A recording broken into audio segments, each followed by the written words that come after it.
こんにちはなのだ。この動画では同時期に誕生したライバル家庭用ゲーム機がなぜそのスペックになったのか、そしてその選択は本当に正しかったのかを見ていく。もちろんこれは結果論からの検証でしかない。でもそのあたりをゲーマー視点では正直どうでもいいが、プログラマーのディープで細かすぎる視点から深掘りしていきたいと思うのだ。今回は1983年同じ日に発売されたファミコンと SG 戦の話である。もし発売日が違ったら日本のゲーム史は違う形になっていたのだろうか。1983年7月15日、任天堂のファミコンとセガの SG 戦はほぼ同じ価格で同日に発売された。同じ条件で市場に投入された両機だが、その後の運命は大きく分かれた。ファミコンは日本の家庭用ゲーム市場を切り開き社会現象となり、 SG 戦は後継機へ進化しながらも主役にはなれなかった。それは何が原因だったのだろうか。しかし SG 戦を単なる失敗作とするのはやや一面的な見方だろう。 SG 戦は兄弟機の SC3000 と合わせると販売台数は約60万台とされ、損益分岐点は約20万台と言われているため、事業としては黒字であった可能性が高いと考えられる。もし完全な失敗であったなら撤退していたはずだが、次世代機の開発も行っている。つまり SG 戦は敗者ではあっても失敗作ではなかったのだ。任天堂は1980年のゲーム&ウォッチの大ヒットにより、資金と全国のおもちゃ流通網や小売店との強い関係を持ち、コンシューマ向け商品の販売のノウハウを築いていた。さらにドンキーコングの成功によってブランド力と自信を手にしていたため、家庭用ゲーム機市場へ参入する準備が整っていたのである。一方セガはアーケード事業が主力であり、家庭用おもちゃ市場への本格参入は初めてだったため、販売網や市場理解の面で差があった。家庭用おもちゃ事業での土台がすでにあった任天堂のスタートダッシュにより、販売量の多いファミコンにサードパーティが集まり、セガは最後までサードパーティの問題に悩まされたのである。これを前提にハードウェアの仕様や設計思想からファミコンと SG 戦にどのような違いがあったのかを見ていくのだ。1980年初頭、任天堂もセガも事業の停滞を打破するため、新たな成長分野を模索することになる。ちょうどその頃、パーソナルコンピューター市場が急速に拡大していたため、業務用で培った技術力を生かし、アーケードのゲームも遊べるパーソナルコンピューターを出せば十分に戦える余地があると判断したセガは、家庭用市場への本格参入を決断したのである。任天堂はゲーム&ウォッチとドンキーコングの成功から、ドンキーコングを家庭で遊べるゲーム機の開発を決断するに至ったのである。セガはパーソナルコンピューターである SC3000 を開発したが、初めての家庭用市場ということでリスクを抑えるため、既製品の部品を組み合わせる方式を採用した。一方、任天堂はドンキーコングを家庭で遊べるゲーム機という明確な目標から、高機能でかつ低価格の実現を前提に専用部品を設計し、ファミコンを開発した。任天堂の動きを知ったセガは、急遽強い機器感から開発中の SC3000 からゲーム機として不要な機能を削り、ゲームに特化した SG 戦の投入を決定する。そして同じ発売日にほぼ同じ価格でファミコンと SG 戦が発売されたのである。セガの対抗心の強さがうかがえるのだ。つまりファミコンはゲーム機として開発され、 SG 戦はパーソナルコンピューターの延長という設計思想の違いがあったのだ。ではここからハードウェアの仕様を見ていくのだ。ファミコンはアップルの Apple I やアタリ400、800、コモドア64にも使われたモス6502から10進数演算機能を省いたカスタム版を採用したのだ。そして SG 戦は当時のアーケードやパーソナルコンピューターで広く使われていた実績あるザイログの Z80A を採用したのだ。セガは自社のアーケードゲーム開発のノウハウを活かせるため、とても相性が良かったりする。任天堂も当初は Z80A を検討していたのだが、契約の手間を考え、設計製造担当したリコー社がすでにライセンス済みであった650を採用したのだ。クロック周波数は Z80A の方が高いものの、1命令あたりのクロック消費は650の方が少ないため、同じ時間内に実行できる命令数はほぼ同等である。ただし Z80A は誰でも安定した性能を出せる高性能な CPU であるのに対し、650には最小限の機能で低価格を目指した CPU であるため、癖が強く、プログラマーの熟練度によって効率が大きく変わる CPU であり、当初はプログラマーをかなり苦しめたのだ。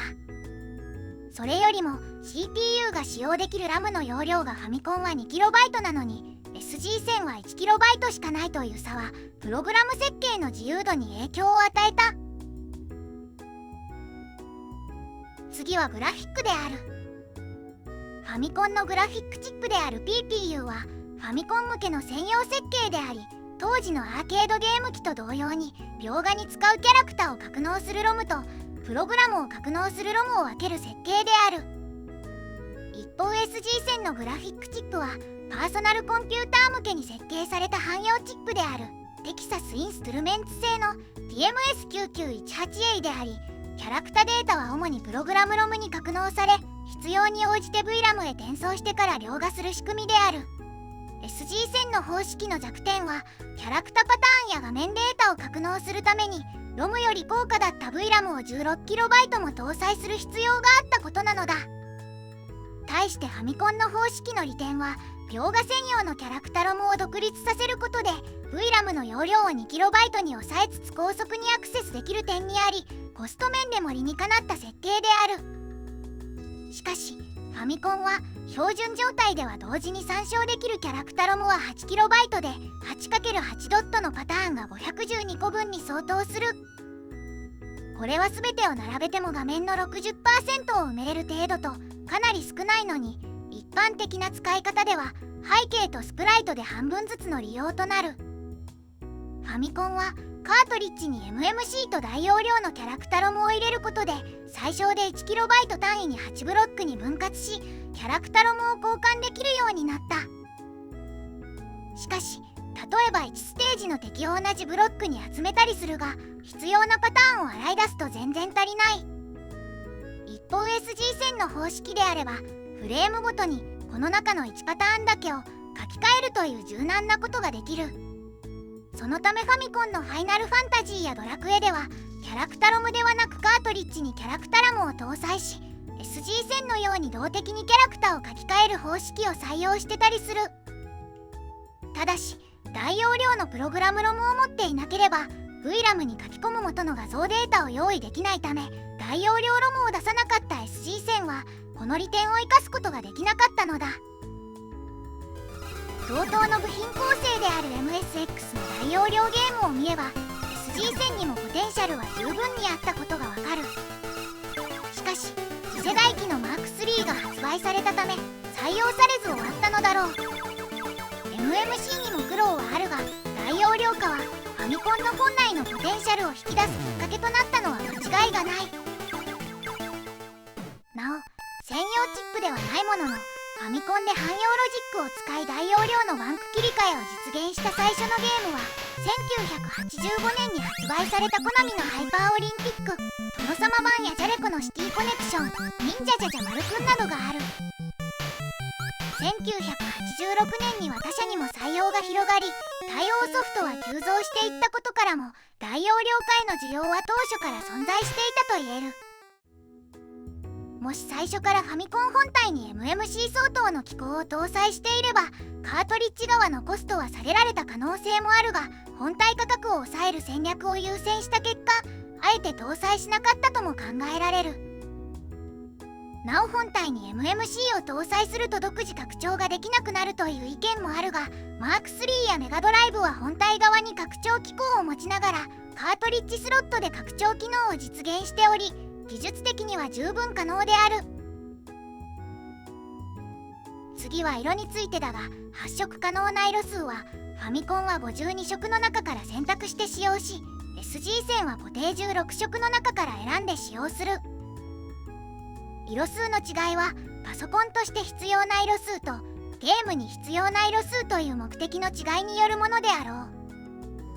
う。しかしどちらも色の使い方には強い制約があり、ファミコンの背景では 8×8 ドットの画像を 2×2 セルの単位でしかパレットを設定できず、 SG 線では横8ドット単位で2色までという制限が存在する。どちらも表現には工夫が必要であり、単純に色数が多いから綺麗な絵を出せるわけではなく、デザイナーさんの能力に大きく左右されるのだ。スクロール機能について、ファミコンは横方向および縦方向に1ドット単位でスクロールさせることができ、さらに内部に仮想画面を2面分持っており、カートリッジ側の配線構成によっては横または縦に広い仮想画面を合成できたこともスムーズなスクロールに役立った。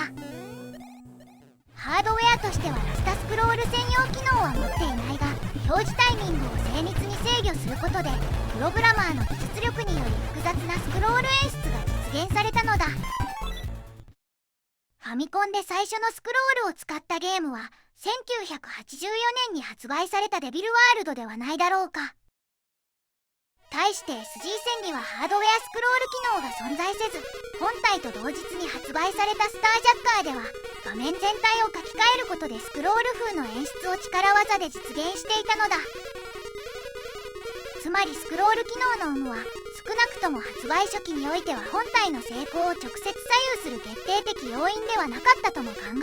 のだ。次にスプライト機能であるが、ファミコンは横 8× 縦8ドットまたは横 8× 縦16ドットのスプライトを最大64枚まで同時に表示でき、スプライト1つにつき3色足すと明色の計4色を指定できるが、背景と同様に4つのスプライトパレットから選択するという制限がある。さらに横1列に同時表示できるスプライトは最大8枚までという制限も存在する。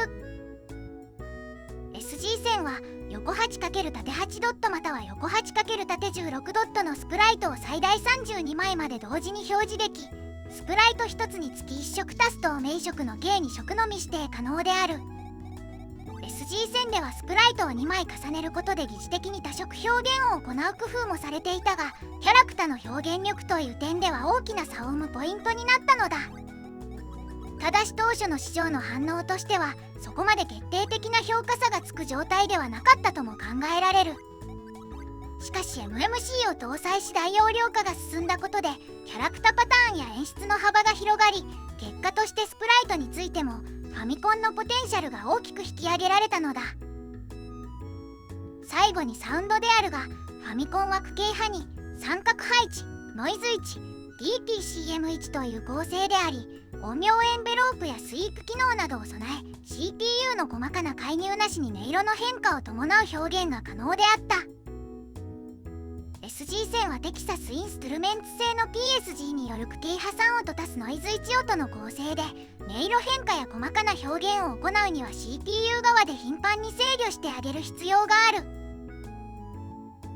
ただし当時はロム容量の少なさなどもあり、多くのゲームではゲーム中の BGM は単純なフレーズの繰り返しが中心で、現在の感覚ではやや寂しく感じるが、それが標準的な水準であった。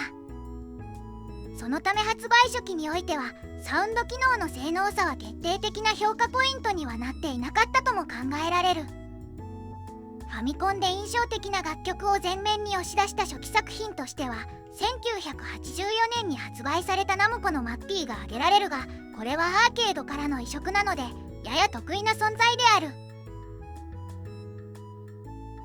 改めて発売当初の性能を比較すると CPU やグラフィック、サウンドのいずれも一長一短があり、決定的と言えるほどの顕著な性能差は見られない。このことから任天堂のコンシューマー分野における営業力や流通戦略による初期のスタートダッシュ、そして市場規模の拡大に伴うサードパーティーの増加とソフトの充実が結果として勝敗を分けた要因の一つであったと考えられる。実際に後年プレイステーションが市場戦略によって任天堂からサードパーティーや市場シェアを奪った事例もあり、戦略次第ではセガにも十分な勝機はあったとも言える。そう考えると設計思想や性能だけでは語れない歴史の巡り合わせの中で不遇な立場に置かれたのが SG 戦であったのだ。今回の内容はここまで。サウンドの話が薄かったので少し話がそれますが、ゲーム音楽の話をしてみるのだ。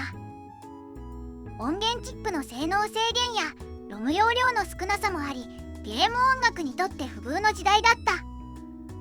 しかしこの時代にも後にレジェンドと呼ばれる作曲者たちが活躍していたことは知ってほしいのだ。例えばナムコのリブルラブルやドルアーガの塔を担当した小沢純子さん、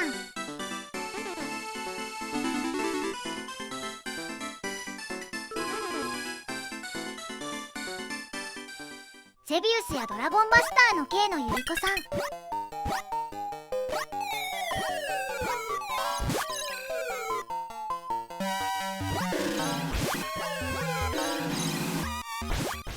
カプコンでは魔界村やソンソンの森安また子さん、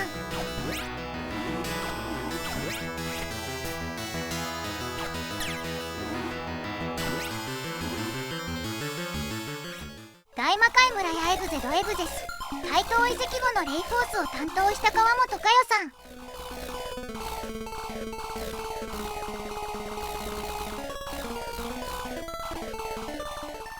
セガのスペースハリアーやアウトランを担当した川淵博文さん、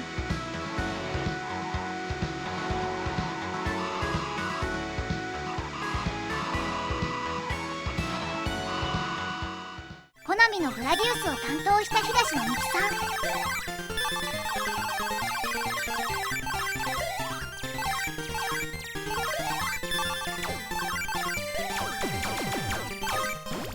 悪魔城ドラキュラの山下文代さん、す